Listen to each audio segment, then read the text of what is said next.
న్యాయమును బట్టి ఆయన తీర్పు తీర్చును. ఆయన ప్రతిదినము కోపపడు దేవుడు.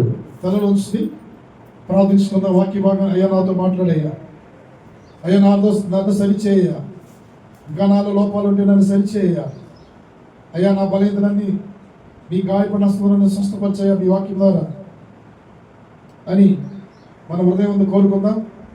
వాక్యంతో నాతో మాట్లాడయ్యా, నన్ను క్షమించాయని దేవుడిని మనసారి అడిగి ఆయన వాక్యాన్ని చెవులు హృదయాన్ని ఆయనకిద్దాం. కీర్తనలు 7:11 దేవుడు వాక్యం సెలవిస్తున్నాడండి. ఏమని సెలవిస్తున్నాడంటే ఆయన న్యాయమును బట్టి ఏం చేస్తాడండి? తీర్పు తీరుస్తాడు. ఆయన న్యాయం బట్టి తీర్పు తీర్చును. ప్రతి దినము కోపపడే దేవుడు. ప్రతి దినము కోపపడే దేవుడు. కోపం లేదనుకుంటున్నారా దేవుడికి? దేవునికి కోపం ఉందండి. దేవునికి కూడా కోపం ఉంది మనలానే. అయితే ప్రతిదానికి కోపపడితే దానికి మనం ఒక శరీరం ప్రతిదానికి కోపపడతాం. దేవుడు ప్రతిదానికి కోపపడితే మనం తట్టుకోలేతామా? దేవుడికి తెలుసు. దేవుడికి మన క్రియలన్నీ తెలుసు అండి. లేచుంటే కూర్చుని తెలుసు కాబట్టి ఆయన కోపపడితే మనం ఈ భూమి మీద నిలవలేము. కాబట్టి మనం ఏం చేస్తాం? మనం తొందరపడి చిన్నదానికి కాందానికి మనం ఏం చేస్తాం? దాదాపు కోపపడతాం. కోపపడటం మనమైతే కోపపడటం అయితే దేవుని దృష్టిలో పాపం అంటండి. పాపం అనగా 5-6 ఉన్నాయండి. కోపపడటం కూడా, సహోదరుల మీద కోపపడటం కూడా పాపం అంటారు. అయితే న్యాయం బట్టి కోపం ఉంటుందండి. న్యాయం బట్టి కోపపడవచ్చు. న్యాయం బట్టి కోపపడవచ్చు, తప్పలేదు. మనం కాంతానికి అయిందానికి కోపపడ్డాం అనుకోండి, అది పాపం అంటాడు దేవుడు. అందుకని న్యాయం బట్టి నేను తీర్పు తీస్తాను. ఆయన ప్రతిదినము కోపపడు దేవుడు. మనం ఆయన వైపు మళ్ళపోతే, మనం ఆయన ఎందుకు భయభక్తులు కలిగి నడుచుకోకపోతే మన మీద కూడా ఆయన కోపపడతాడు. ప్రియబిడ్డ, కోపం ఎలా చేస్తుందండి? ఎంత దిగజారి స్థితికి తీసుకొచ్చిందండి మనలో అయితే, మనుషులు అయితే, నరులు అయితే. అయితే ఆయన కోపం ఉంది కదా, మనం తప్పిపోయినా కానీ ఆయన ఏం చేస్తున్నాడు తెలుసా? మన మీదంట నా బిడ్డలో తప్పిపోయినా కానీ వాత్సల్యత చూపిస్తున్నాడంట. వాత్సల్యత, ప్రేమ, అనురాగాలు. చదువుతాడు.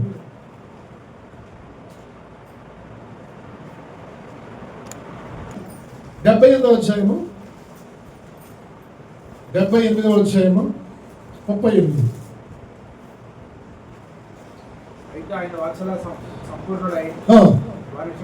ఎవరు దోషం అనగంటే ఏంటంటే, దోషం అనగా దేవునికి రహస్యంగా చేసేదాన్ని దోషం అంటారు. రహస్యంగా చేసేదాన్ని దోషం అంటారు. పాపం అంటే మనకి బాహాటంగా కనపడుతుంటుందండి. దోషం ఎవరు కనిపెడతారండి? దోషాలు ఎవరు కనిపెట్టలేరు. మన దోషాలు కనిపెట్టేది ఎవరండి? నా పాపంలో కనిపెట్టేది దేవుడే. నా దోషాలు, మీ దోషాలు కనిపెట్టేది ఎవరండి? అన్నా దేవుడే కదా. దోషాలు కనపడవండి. దోషాలకి పాపాలకి తేడా ఉంటుంది. దోషం కనపడదు, పాపము కనపడుతుంది. అందుకని మన దోషాలు, అయ్యా నువ్వు నరుని కనిపెట్టి చూడగా ఎవరు భూమి మీద నిలవగలడా అని వాక్యం సెలవుస్తుంది ప్రియబిడ్డ. అందుకని మన దోషాలను ఏం చేస్తున్నాడు దేవుడు? వాత్సల్యత చూపిస్తున్నాడు. వాత్సల్యత, ఉగ్రతలు ఏమాత్రము రేపు కొనక మనం నశింప చేయక మన దోషములు పరిహరిస్తున్నాడండి. మన దోషాలన్నీ తీసివేస్తున్నాడు దేవుడు.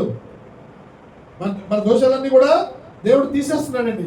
కోపించుసునే వాత్సల్యత చూపిస్తున్నాడు. మనం తప్పిపోయినా కానీ కోపించుసునే వాత్సల్యత చూపిస్తున్నాడు. అప్పుడు ఆ వాత్సల్యతను మనం పొందుకోవాలి. ఆయన ప్రేమలో దయను, ఆయన కనికరం మనం దినదినం పొందుకోవాలి.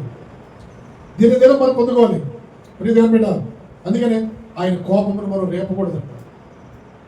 ఆయన కోపమును రేపితే మనం ఈ భూమి మీద మన ప్రవర్తన బట్టి, మన క్రియలను బట్టి మనం దేవునికి కోపం రేపేవారిగా ఉండకూడదంట.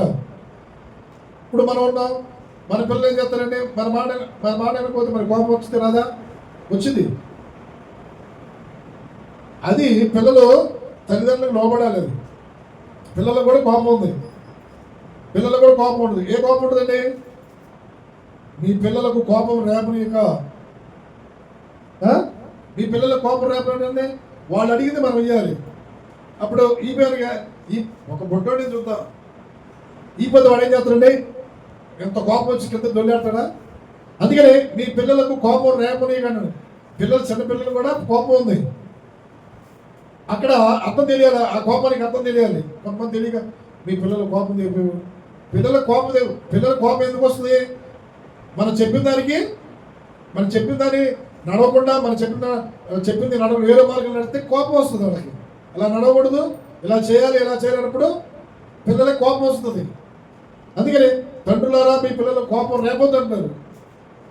కోపం అంటే మనం ఏం చేయాలి? ఇలా సక్రమైన మార్గంలో నడుచుకోవాలని వారికి మనం ప్రతిరోజు కూడా హితోపదేశం చేయాలి ప్రేమిట. కాబట్టి మనం ఏం చేయాలండి? ఆయన కోపానికి ఉగ్రతగా మనము గురి కాకూడదు. ఆయన ఉగ్రత మనము ఏమాత్రం తట్టుకోలేము ప్రేమిట. ఆయన పలుమార్లు కోపము అణుచుకుంటున్నాడు, పలుమార్లు కూడా ఏం చేస్తున్నాడండి? నీ నా పాపముల కొరకు శిక్షించట్లేదు కానీ అణుచుకోవడం అంటే తగ్గించుకుంటాడు. ఆ తగ్గించిన దాన్ని ఆ బలహీనతను చూసుకొని పలుమార్లు తప్పిపోతే దేవుని ఉగ్రత వచ్చింది. కాబట్టి పలుమార్లు మనం తప్పిపోకూడదు. ఆయన వాత్సల్యతను, ఆయన దయను, ఆయన కరుణను మనం పొందుకోవాలి ప్రియబిడ్డ. హల్లెలూయా. అందుకనే దేవుడు వాక్యం సెలవిస్తుంది, నశింప చేయక ఏమాత్రమును నేను కోపం రేపుకోవట్లేదు, పలుమార్లు నేను అణుచుకుంటున్నాడు. ఆయన కోపపడితే ఈ భూమి ఉండదు, సృష్టి ఏది కూడా ఉండదు. ఆయన కోపం అంట నిమిషం మాత్రమే ఉంటుందంట. అది కూడా నిమిషం మాత్రమే కూడా ఉండదు, లోపే. ఆయన కోపం ఎలా ఉంటుంది? నిమిషం మాత్రమే ఉండను. చదువు కీర్తనలు 35వ వచనం. కీర్తనలు 30వ అధ్యాయము 5వ వచనం. ఆయన కోపము నిమిషం మాత్రమే ఉండను. ఆయన దయ ఆయుష్కాలము చాలదు. ఆయన కోపం ఎలా ఉంటుంది? నిమిషమే. ఆయన కోపము నిమిషంలో ఏం జరిగింది కూడా తెలియదు. ఆయన కోపం వస్తే దేవునికి మనం కోపం పుట్టించేవారిగా ఉండకూడదు. దేవుణ్ణి మనం సంతోషపెట్టే బిడ్డలుగా ఉండాలి. దేవుణ్ణి ఆనందపరిచే బిడ్డలుగా మనం ఉండాలి ప్రియబిడ్డ. మన ప్రవర్తన బట్టి ఆయన కోపం తెప్పించకూడదు. మన యొక్క వ్యర్థ ప్రవర్తన బట్టి మన ఆయుష్కాలం తగ్గించుకోకూడదు. అదే అంటున్నాడు దేవుడు. ఏమంటున్నాడు? నా కోపము నిమిషం మాత్రమే ఉండదు కానీ ఆయుష్కాలం, నా దయ ఆయుష్కాలం ఇస్తానన్నాడు. హల్లెలూయా. ఆయన దయామయుడు. ప్రయాసపడి భారం మోస్తున్న సమస్యలారా నా యొద్దకు రండి, నేను మీ పాపములను తీసివేస్తాను, మిమ్మల్ని నేను రక్షిస్తానని అనాది కాల ప్రణాళిక దేవుడు సిద్ధపరిచాడు. 2024 సంవత్సరాల పూర్వమే ఈ లోకానికి వచ్చి రక్షకుడిగా దేవుడిగా వచ్చాడు. ఈ ప్రజలు దేవునికి కోపం పుట్టిస్తున్నారు ప్రియబిడ్డ. ఆయన సృష్టించిన సృష్టిలో ఆయనకి ఇష్టమైన ఎవరంటే నరుడే. సృష్టించిన నరుని తన పోలిక పుట్టించిన నరుడు ఏం చేస్తున్నాడో తెలుసా? దేవునికి కోపం పుట్టిస్తున్నాడు ప్రియబిడ్డ. అయినా కానీ ఆయన ఏం చేస్తాడు తెలుసా? వాత్సల్యత చూపిస్తున్నాడు, దయ చూపిస్తున్నాడు ప్రియబిడ్డ, కనికరం చూపిస్తున్నాడు నీ నా పట్ల. మనం తప్పిపోయినా కానీ ఆయన నా కుమారుడా, నా కుమార్తె అని ఆయన మనం పిలుస్తున్నాడు కానీ చీపో అట్లా. రండి, ప్రయాసపడి భారం వహిస్తున్న సమస్త జనులారా నా యొద్దకు రండి. మీరు ఈ లోకంలో ప్రయాసపడుతున్నారు. దేనికి ప్రయాసపడుతున్నారు? జీవము లేని వాటి కొరకు ప్రయాసపడుతున్నారా? దేని కొరకు మనం ప్రయాసపడుతున్నాం? ఈ లోకంలో ప్రయాస వ్యర్థమే కానీ దేవుల్లో ప్రయాసపడితే నిత్యత్వంలో సంతోషం, ఆనందమే. హల్లెలూయా, హల్లెలూయా. ఆయన పాపములు తీసివేయడానికి ఈ లోకానికి వచ్చాడు ప్రియమైన. ఆయన పాపములు తీసివేయడానికి ఈ లోకానికి వచ్చాడు. కాబట్టి మనం ఏం చేయాలండి? ఆయనకు లోబడి మనం ఉండాలి. త్వరగా కోప్పడకూడదు అన్నాడు. మళ్ళా త్వరగా కూడా మనం కోప్పడకూడదు. ప్రసంగి 7:9 వాక్యంలో వెళ్దాం. ఉపోద్గతం అయిపోయింది, వాక్యంలో వెళ్తాం. ప్రసంగి 7:9.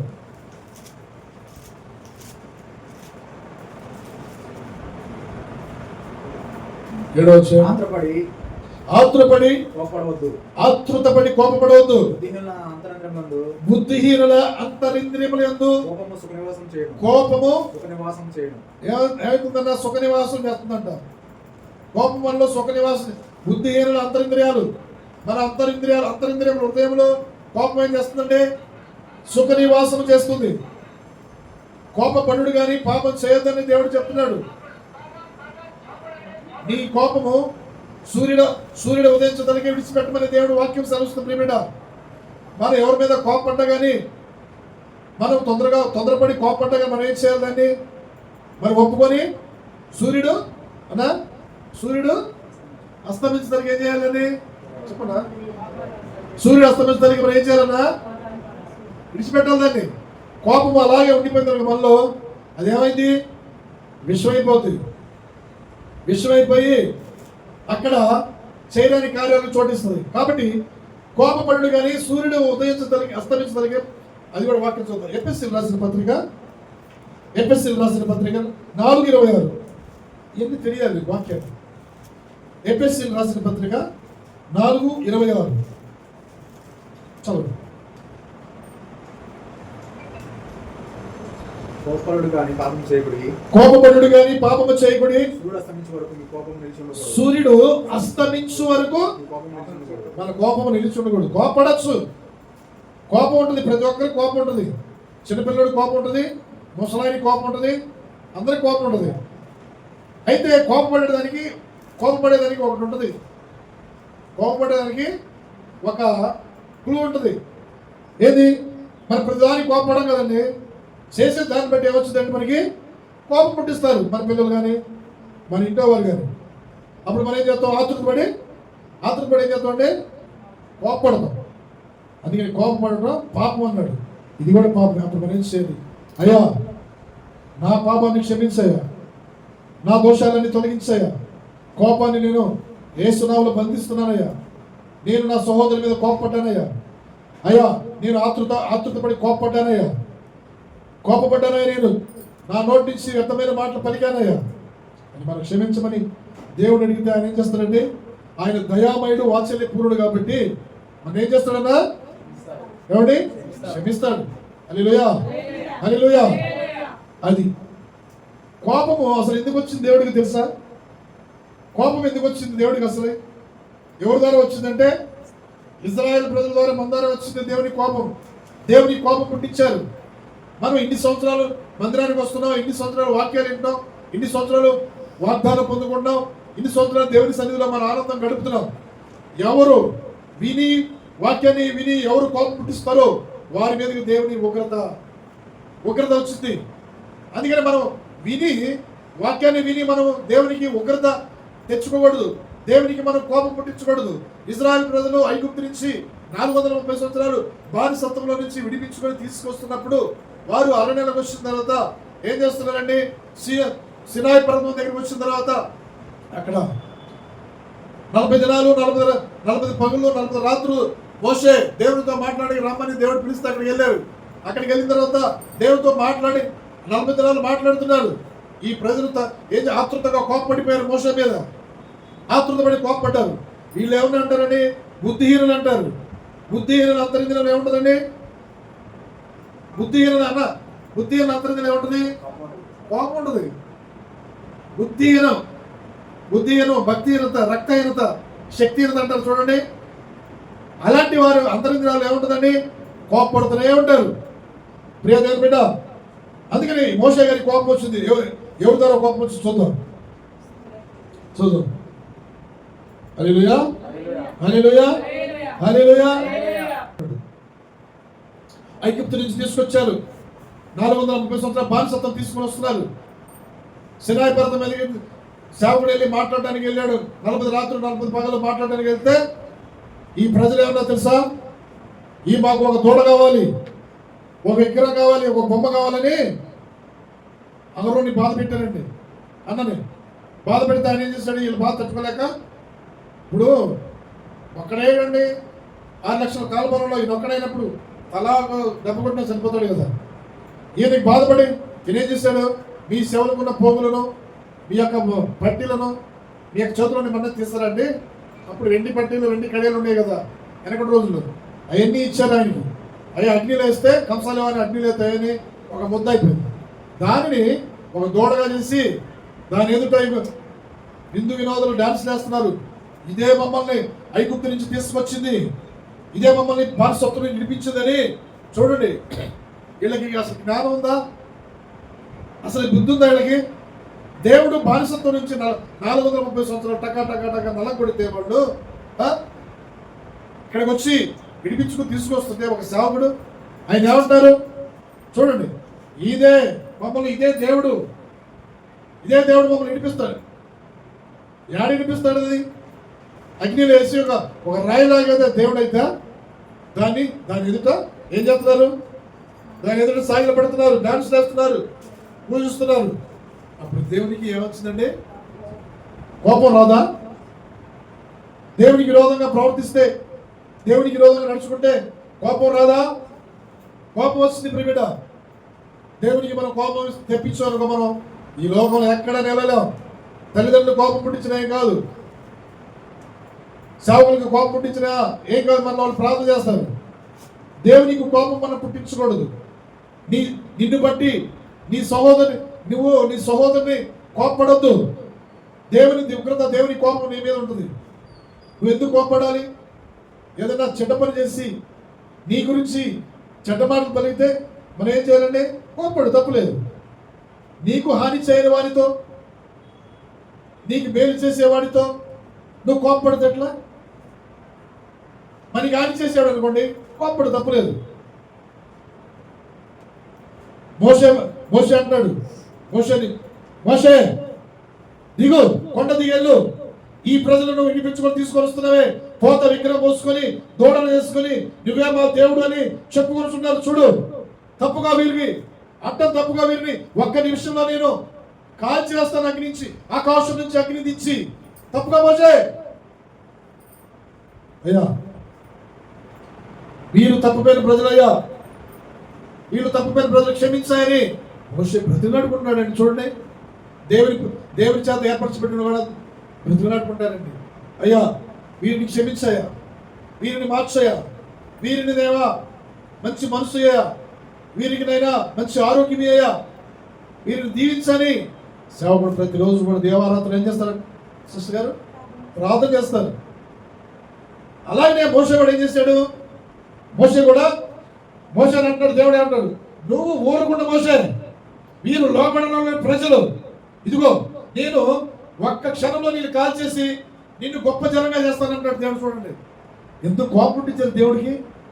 దేవుడు తన స్వహస్తాలతో నిర్మించుకొని, మానవుడిని స్వహస్తాలతో నిర్మించుకొని, ఆలోచనలో నడవడంలో అన్నింటి తప్పిపోయినా కానీ, కోపపడుతూనే వాత్సల్యంతో చూపిస్తున్నా కానీ, అయినా కానీ బానిసత్వం నుంచి విడిపించి తీసుకొస్తున్నా కానీ లోపడలేదండి. దేవునికి లోపడ్డా.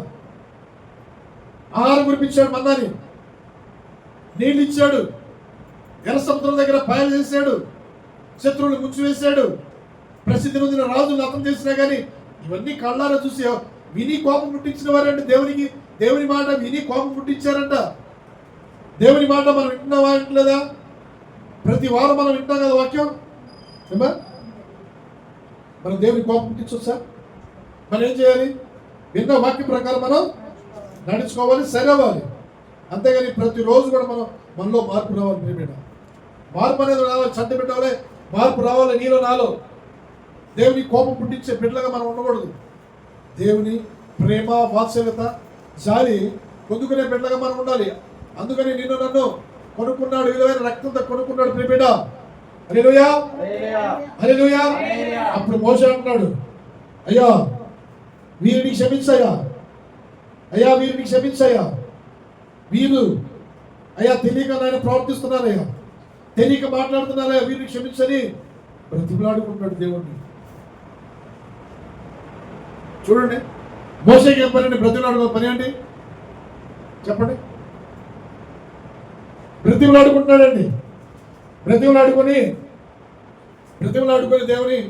దేవుని యొక్క ఆ ఉగ్రత నుంచి దేవుడు బ్రతిమలాడుకుని తప్పించాడండి. ఆ కోపం, ఆ నిమిషం అతను కోపం తప్పించాడు.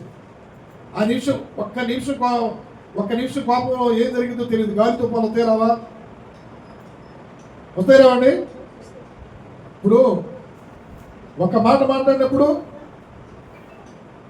తగ్గాలి, ఎవరో కొట్టారు. తగ్గిపోతే అక్కడ ఏమైందండి? కోపం రేపింది దుష్టుడు. దుష్టుడు ఎవరిని మృంగుదునని వాడు ఏం చేస్తున్నాడమ్మా? వాడు బహు రౌద్రము కలిగి తిరుగులాడుచున్నాడంట. బహు రౌద్రం కలిగి ఎవరిని మృంగుదునని తిరుగులాడుచున్నాడంట. ఎవరిని కాదు, మన యేసుక్రీస్తుని నమ్ముకున్న మన దగ్గరికే వాడు వచ్చేది. లోకస్తులతో వాడికి సంబంధం లేదు. కుటుంబంలో గలిబిలి, సంఘాల్లో గలిబిలి, దేశంలో గలిబిలి చేయాలని వాడు బహు క్రోధము కలిగి రౌద్రము కలిగి తిరుగులాడుచున్నాడంట ప్రియబిడ్డ. అందుకని మనం ఏం చేయాలి?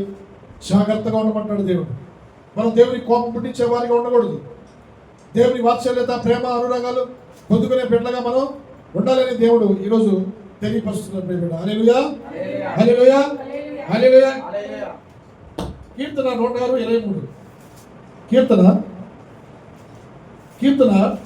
106:23.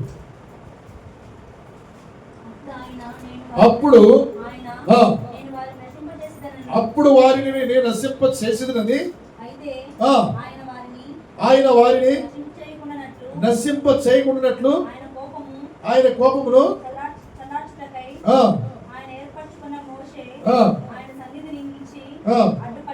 అడ్డుపడ్డాడు. చూడండి, అడ్డుపడ్డాడంట.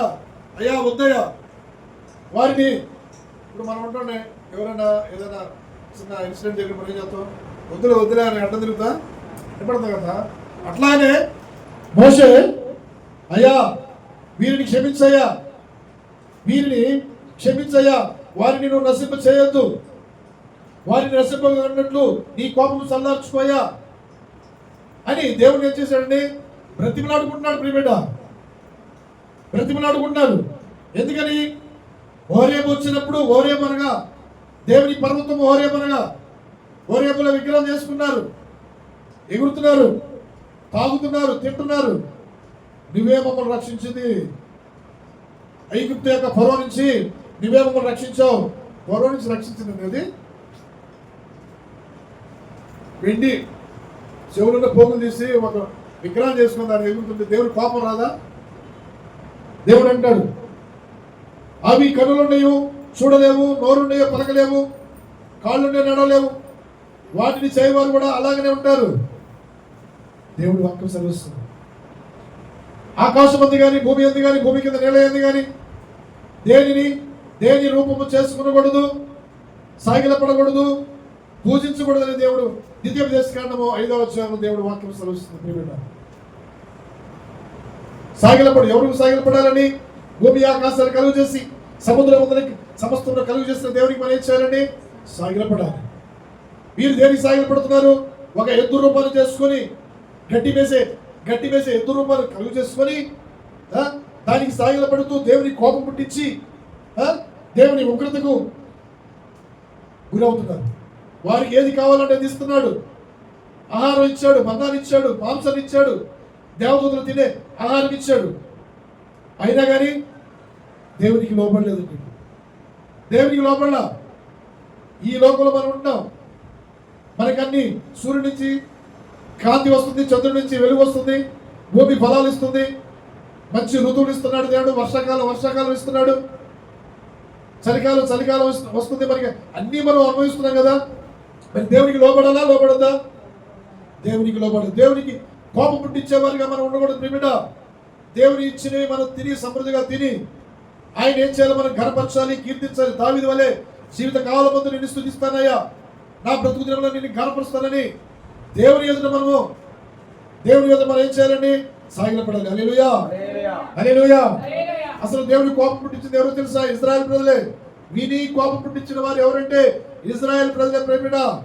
అందుకని మనం విని మరలా వాక్యాన్ని మర్చిపోకూడదు. విని గ్రహించి వాక్యానుసారంగా నడుచుకోవాలి. ఆయన కోపము రేపకూడదు. ఆయన కోపము రేపితే మనం తట్టుకోలేం. పంచభూతాలు నిఖిలమైన వేటంతో లయమైపోతాయి. దేవుడు ఏది చేయొద్దన్నాడో అది చేయకూడదు, ఏది చేయాలో అది చేయమన్నాడు దేవుడు. నేనే దేవుడిని, ఆకాశం ముందు నేను నా సింహాసనాన్ని స్థిరపరిచాను, నా మాట ద్వారా సృష్టి యావత్తును కలుగు చేశాను. నేనే దేవుడు, నాకు రావాలి మహిమ, నాకే మహిమ చెందాలి. నేనే దేవుడని నిరూపించాడు. దేవుడు శత్రువుని జయించాడు, శిలువలో మరణించాడు, సమాధిలో ఉంచబడి మూడో దినం తిరిగి లేచాడు. జయశీలుడుగా మన మధ్యలో, సత్సరీయుడుగా మన మధ్యలో నివాసం చేస్తున్నాడు, ఆత్మస్వరూపిగా. హల్లెలూయా, హల్లెలూయా. ఆత్మస్వరూపిగా ఆది సంభవుడుగా మన మధ్యలో నివాసం చేస్తున్నాడు ఆయన. అందుకని మనం ఆయన కోపము రేపించే వారిగా మనం ఉండకూడదు. ప్రియబిడ్డ, మన కోపం వచ్చినా ఏం కాదు. మన కోపం వచ్చినా 2 సార్లు 3 సార్లు కోపం వచ్చినా మనం అనుసుకుంటాం. ఆయన కోపము నిమిషంలో ఏం జరిగింది కూడా తెలియదు. గాలి తుఫాలు రావచ్చు, భూమి ఆకాశాలు మారిపోవచ్చు, సముద్రంలో అడుగుల జలాలు మార్చివేయచ్చు. ఆయనకి ఇష్టమైనది చేయొచ్చు ప్రియబిడ్డ. అందుకని ఆయన కోపం తెప్పించేవారిగా మనము ఉండకూడదు. హల్లెలూయా, హల్లెలూయా, హల్లెలూయా. నిర్గమకాండము 31వ అధ్యాయము 12వ వచనం. నిర్గమకాండం 31, 12, 13, 14 త్వరగా. తమను కలుగు చేసిన దేవుడు ప్రభు అంటారు. ప్రభులకు ప్రభువు, రాజులకు రాజు, అనంత స్తోత్రాహరుడు. విశ్రాంతి దినమును నిర్లక్ష్యం చేయకూడదు ప్రియబిడ్డ. విశ్రాంతి దినమును ఆ యొక్క విశ్రాంతి దినంలో ఆరాధన అయిపోయిందాక ఆరాధనలో పాల్గొని పొంది మనం ఏ పని చేసుకోవచ్చు, ఎక్కడికి వెళ్ళొచ్చు ప్రియబిడ్డ. విశ్రాంతి దినముని ఎగ్గొట్టిపోయేవాడు చాలా మంది ఉన్నారండి. వారు దేవునికి కోపం పుట్టించేవారు. 2 గంటల మన మందిరంలో దేవుని సన్నిధిలో కాలం గడిపి దేవుని మాటలు విని ఆయన మాటల ద్వారా మనం బలపడితే ఆత్మశక్తిని పొందుకుంటాం, విశ్వాసాన్ని వృద్ధి పొందించుకుంటాం. దేవుని సన్నిధిలో ప్రభు జనాన్ని మన కొరకు ఏర్పరిస్తే మన కొరకే విశ్రాంతి దినం, దేవుని కొరకు కాదు. 6 దినాలు కష్టపడను ప్రియ సహోదరుడా. 6 దినాలు ఏం చేయాలండి సహోదరుడా? 6 దినాలు మనం ఏం చేయాలి? కష్టపడాలి. 7వ దినం మనం ఏం చేయాలి? ప్రభు దినం. ప్రభుకి మనం అప్పచెప్పుకోవాలి. మన జీవితాన్ని, మన ప్రవర్తన దేవునికి అప్పచెప్పుకోవాలి. దేవుని సన్నిధికి వచ్చి మనం ఏం చేయాలి? ఆయన సన్నిధిలో ఆనంద సంతోషంతో మనం గడపాలి. ఇదిగో ఆయన అంటున్నాడు, ఎవరంటున్నాడు చదువుతాం. కావున మీరు విశ్రాంతి దినమును ఆశ్రయించాలి, నిశ్చయముగా అది మీకు పరిశుద్ధము. దానిని అపవిత్రపరచవాడు తన ప్రజల్లో నుంచి కొట్టివేయబడతాడు. అపవిత్రపరచకూడదంటే విశ్రాంతి దినాన్ని. అపవిత్రం అంటే ఏంటండి? దేవుని సన్నిధి రాకుండా, దేవుని కనపరచకుండా, దేవుని మహిమపరచకుండా ఉంటే అపవిత్రపరిచినట్టే. మనము విశ్రాంతి దినము పరిశుద్ధమైనది. పరిశుద్ధమైన దేవుడిని మనం ఎలా ఆరాధించాలండి? పరిశుద్ధంగా, హృదయపూర్వకంగా, నిండు మనసుతో మనం ఆయన ఏం చేయాలి? ఆరాధించాలి. ఆయన ఆరాధనకి ఏకుడు, స్తుతికి పాత్రుడు, స్తోత్రహారుడు. హల్లెలూయా, అనంత స్తోత్రాలు. అనంత ప్రపంచంలో ఎక్కడ ఎంతబడి ఉందో సృష్టి, అనంత స్తోత్రాలుడు. హల్లెలూయా. కాబట్టి మనము 6 దినాలు కష్టపడి 7వ దినం విశ్రాంతి తీసుకోవాలి. 7 దినాలు కష్టపడి ఒకళ్ళు అహర్నిశలు కష్టపడుతూనే ఉంటారు, 7వ దినం కూడా కష్టపడతారు. దేవుని తెలిసిన బిడ్డలు మనం ఏం చేయాలి? ఒక్క దినం పోగొట్టుకుంటే విశ్రాంతి దినాన్ని 1000 దినాలు పోగొట్టుకుంటాం. అంటే 1000 దినాలంతా సంతోషమే. 1000 దినాలంతా దేవుడు మనతో మాట్లాడతాడు. ఆ బ్లెస్సింగ్స్ మనం పోగొట్టుకుంటాం ప్రియబిడ్డ. ఒక్క దినం పోగొట్టుకుంటే 1000 దినాలు నువ్వు నేను పోగొట్టుకున్నట్టే. కాబట్టి ఆయన మందిరంలో మనం ఏం చేయాలి? ఒక్క దినం గడపాలి, 1000 దినాలు పొందుకుంటాం. అందుకని మనం ఏం చేస్తున్నాడు? నీవు పోగొట్టుకుంటే, విశ్రాంతి దినం పోగొట్టుకుంటే, అలక్ష్యంగా చేస్తే పనిచేయ ప్రతి వారు కూడా ఆ రోజు పని మానేసాయి. ఆ రోజు పని మానేసి మనం దేవునికి ఇష్టంగా ఉండాలి. దేవునికి కోపం పుట్టించకూడదు. ఆ రోజు సెలవు తీసుకో. మరుసటి రోజు ఏముంది? దేవునికి ఎందుకు మనం కోపం పుట్టించాలి? 6 రోజులు కష్టపడి 6 రోజులు సంపాదించుకొని తిను, ఆరోగ్యంగా ఉండు. 7వ దినం విశ్రాంతి తీసుకో, మంచిగా రిలీఫ్ అవు. 7 దినాలు కష్టపడితే దేవునికి విరోధంగా మనం నడుచుకుంటాం ప్రియబిడ్డ. దేవునికి మనం కోపం వచ్చేస్తుంది కదా. కోపం వచ్చినప్పుడు దేవుడు ఏం చేస్తాడు తెలుసా? దేవుడు కూడా ఆయన కరుణను తిప్పేసుకుంటాడంట. కాబట్టి 7వ దినం ప్రభు దినం కాబట్టి ఆయన మందిరంలో మనం గడపాలి. ఆయన కోపం తెప్పించి మరణించే వారిగా ఉంటారంట. ఆయన తప్పిపోయేవాళ్ళు, విశ్రాంతిని తప్పిపోయేవాళ్ళని మరణానికి పాత్రులని దేవుడి వాక్యం లిఖించింది ప్రియబిడ్డ. మరణానికి పాత్రుడంట. మరణ శిక్ష నందును ఇజ్రాయేలు తమ తరతరములు విశ్రాంతి దినాచారమును అనుసరించి ఆ దినములో నాశించవలను. అది నిత్యమైన నిబంధన.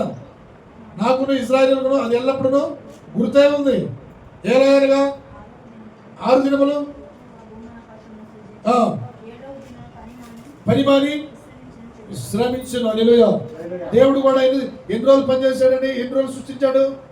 6 దినాలు. 6 దినాలు కూడా దేవుడు మంచిది మంచిది మంచిదని కలుగు చేశాడు. నోటితో ఒక్క మాట పలకంలోనే సమస్తము జరిగిపోయింది. 7వ రోజు ఏం చేశాడండి? దేవుడే విశ్రమించాడు. దేవుడే విశ్రమించినప్పుడు నేను ఎందుకు విశ్రమించకూడదు? ఆజ్ఞ తప్పిపోవచ్చా? దేవుని కోపాన్ని తెప్పించుకున్న వారిగా ఉండకూడదు. 7 దినాలు కూడా కష్టపడి ఎందుకు బాధ తెచ్చుకోవడం, ఎందుకు శ్రమలు తెచ్చుకోవడం? ప్రియబిడ్డ, మనము ఆయన కట్టలో నడుచుకుందాం. దేవుని కోపం నుంచి మనం తప్పించుకుందాం. ఒకటి ఏంటంటే, దేవుని ఇశ్రాయేలు ప్రజలు ఎవరు కోపం పుట్టించారంటే,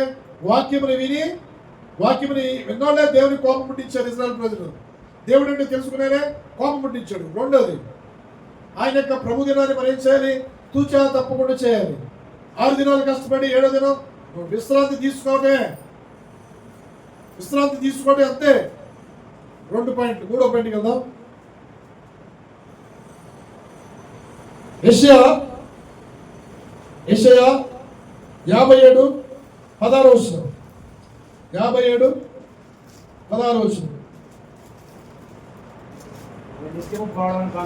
నేను నిత్యము పోరాడువాడును కాను, ఎల్లప్పుడూ కోపించువాడును కాను. అలాగుండిన యెడల నా మూలముగా జీవాత్మ క్షీణించిపోయింది. నేను సృజించిన నరుడు క్షీణించిపోతున్నట్టు. చూడండి, నేను ఎల్లప్పుడూ నిత్యము పోరాడువాడిని కాను. నిత్యము నేను కోపించువాడిని కాను. ఎల్లప్పుడూ నేను కోపించువాడు కాదు. కానీ చదువు, అలా నేనుంటే నా మూలంగా జీవాత్మ అంటే ప్రాణం ఉన్న ప్రతి జీవి కూడా, నరులతో కూడా, పశువులతో కూడా, ప్రతి ఉన్న జీవి కూడా ఏమైపోతుందండి? క్షీణించిపోయింది.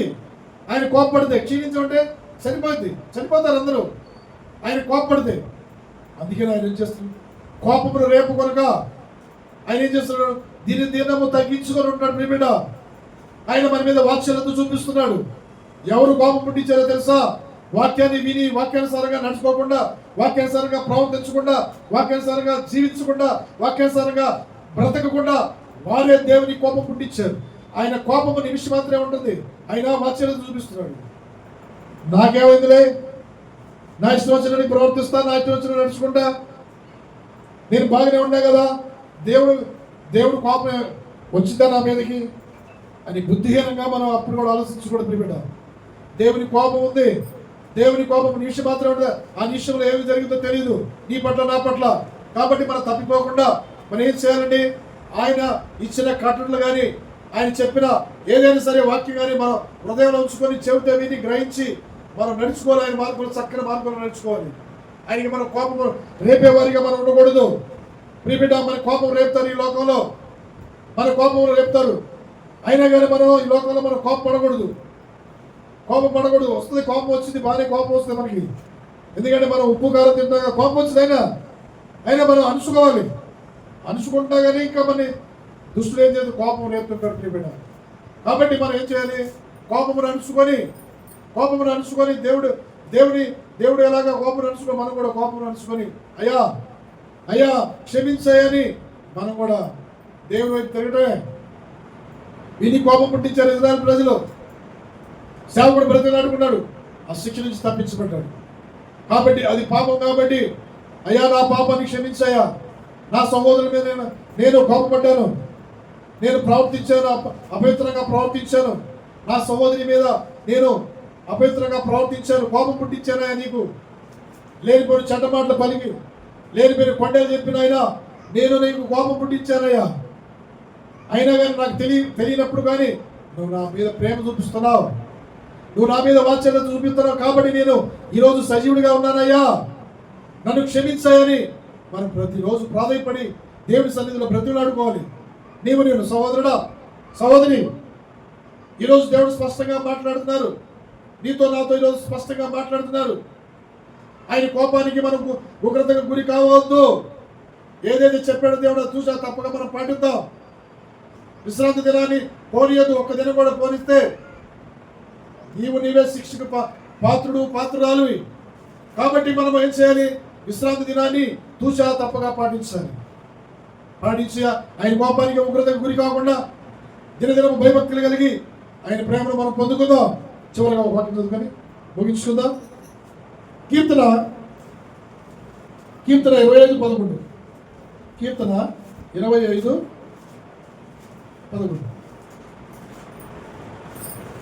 అతని ప్రాణము నెమ్మదిగా నుండును, అతని సంతానము భూమిని స్వతంత్రించుకొనును.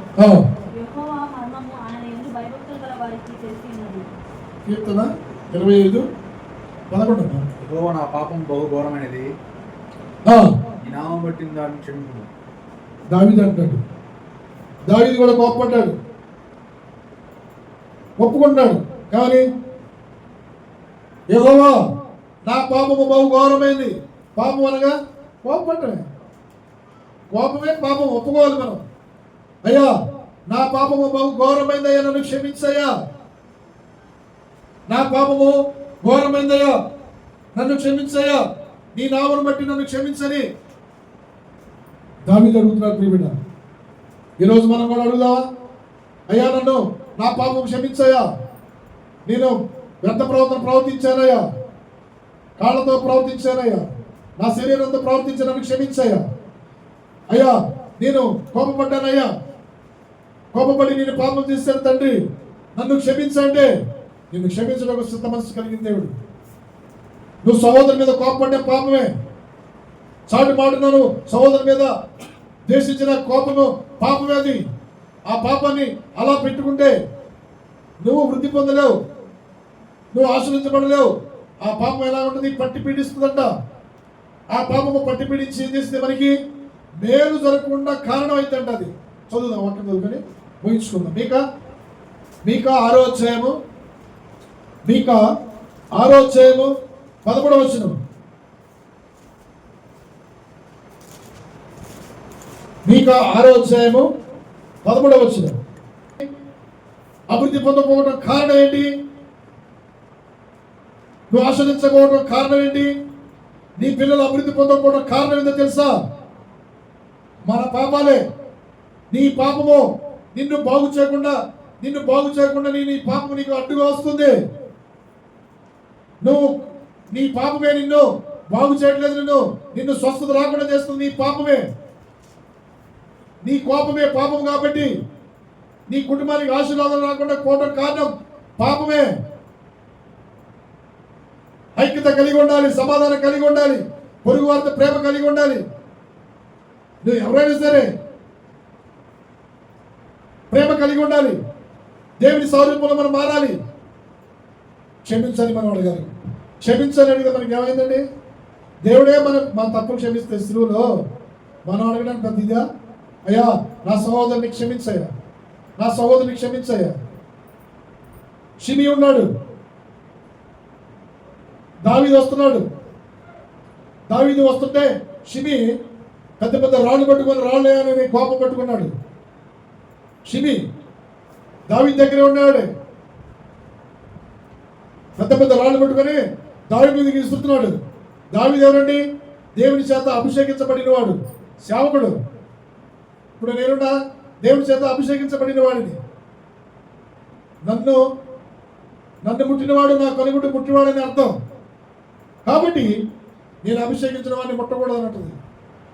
ఆయన అభిషేకించిన వారిని ఈ షిమి ఏం చేశాడు? రాళ్ళు వేస్తున్నాడు. చీపో చీపో చీపో చీపో అని. దావీదు అన్నాడు, ఒకటే అన్నాడు. దావీదుకి 3 మేనల్లుళ్ళు. ఆ 3 మేనల్లుళ్ళు అన్నారు, ఒకడు మామా నువ్వు అవునంటే నేను ఈయన నేలకి భూమిలోకి తెగేస్తానన్నాడు. ఈడ తీసుకొని అల్లెలూయా, ఈట తీసుకొని ఈయన భూమిలోకి కిందకల్లా దిగేస్తానంటే దావీదు ఏమన్నాడు తెలుసా? గొప్ప దేవుని కలిగి ఉన్నాం మనం, సర్వశక్తిమంతుడైన దేవుని కలిగి ఉన్నాం. దావీదు అన్నాడు. వాడికి దేవుడు అలా ఇచ్చాడేమో అన్నయ్య అన్నాడు. మేనలు 3 మేనలు దావీదుకి, 2 అక్కలు. అన్నయ్యనయ్యా, అన్నయ్యనే వాడు అక్కడ దేవుడు అనమన్నాడు అన్నీ అని క్షమించాడు. చివరికి తర్వాత సొలొమోను ఏం చేసి తెలుసా, దావీదు పరిశుద్ధాత్మతో అభిషేకించబడ్డాన్ని అట్లా దూషిస్తే షిమిని తన యొక్క సైన్యాధికారి చేత చంపించాడు. చూడు, కొడుకు చంపించాడు సొలొమోను. ఈ బిడ్డ మనం ఎవరిని కూడా మనం తొందరపడి మనం మాట్లాడకూడదు. అది నిజం కాదా అబద్ధమా అని తెలుసుకొని మనం మాట్లాడితే మన క్షేమము, మన పిల్లల క్షేమం, మన కుటుంబాల క్షేమం, మన సంఘాల క్షేమం. హల్లెలూయా, హల్లెలూయా, హల్లెలూయా. కాబట్టి మనం ఏం చేయాలండి? ఏం చేయాలమ్మా? మన పాపమును, నా పాపము బహు ఘోరమైనది, నీ నామం బట్టి దానిని క్షమించు అయ్యా, నీ నామం బట్టి నన్ను క్షమించని మనం ఒప్పుకుందాం. దేవుని పాదాల దగ్గర పెడదాం. అయ్యా, నా సహోదరుని నేను కోప్పడ్డాను, క్షమించయ్యా. నా పొరుగు సహోదరుడి మీద నేను కోప్పడ్డాను, క్షమించయ్యా అని ఈరోజు ఒప్పుకుంటే మన దేవుడిని క్షమించడానికి సిద్ధ మనసు. నువ్వు ఎక్కడున్నా సరే నువ్వు ఒప్పుకుంటే నీకు ఆ పాపము నిన్ను పట్టి పీడించింది, నీకు స్వస్థత ఇచ్చింది, నీ కుటుంబం బాగుపడేటికి చేసింది. ఒప్పుకుంటే ఈరోజు ఒప్పుకుందాం. దేవుడే చెప్తున్నాడు. కానీ దావీదు, అయ్యా నా పాపము బహు ఘోరమైందయ్యా, దానిని బట్టి నన్ను క్షమించాలి. ఒప్పుకుందాం, విడిచిపెడదాం. మోకరిద్దాం, మోకరి మీద రండి, ప్రార్థన చేసుకుందాం.